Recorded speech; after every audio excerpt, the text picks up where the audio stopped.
ladies and gentlemen. My name is Maria An. Today, I would like to talk about the next generation of immune cell therapies for solid tumors, especially CAR-T and TCR-T cell therapies. Today, cancer treatments have improved a lot over the years.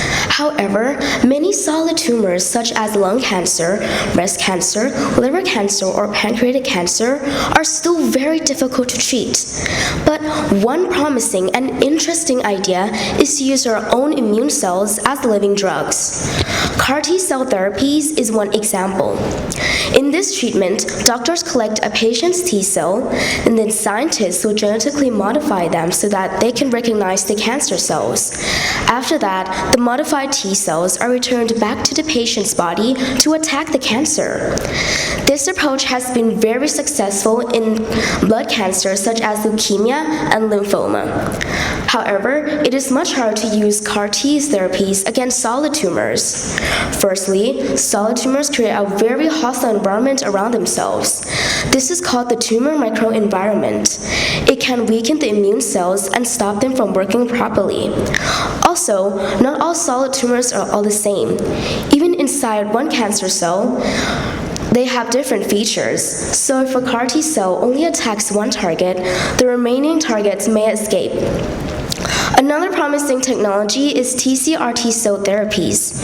CAR-T cell usually recognizes cancer cells on the surface. However, TCR-T cells can recognize cancer-related signals from inside the cell when they are presented by special molecules called MHC. This shows that TCR-T cells may be able to attack different types of cancer targets. In 2024, one TCR-T cell therapy was approved by the US FDA for a solid tumor called synovial sarcoma. This was a huge milestone for further improvements. One strategy is armored CAR-T cell. These cells are designed to survive better in a difficult tumor microenvironment. Another strategy is dual CAR-T cells. So instead of attacking only one target, they can attack up to 2 targets, reducing the chances of cancer cells escape.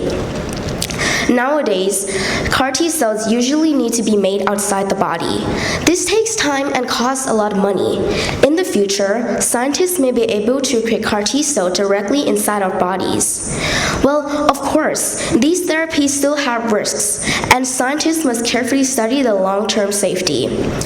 In conclusion, cancer treatments may not only depend on chemicals or radiation, it may also depend on redesigned immune cells that are designed to find and fight cancer. The future of cancer cells may be inside our own immune system. Thank you.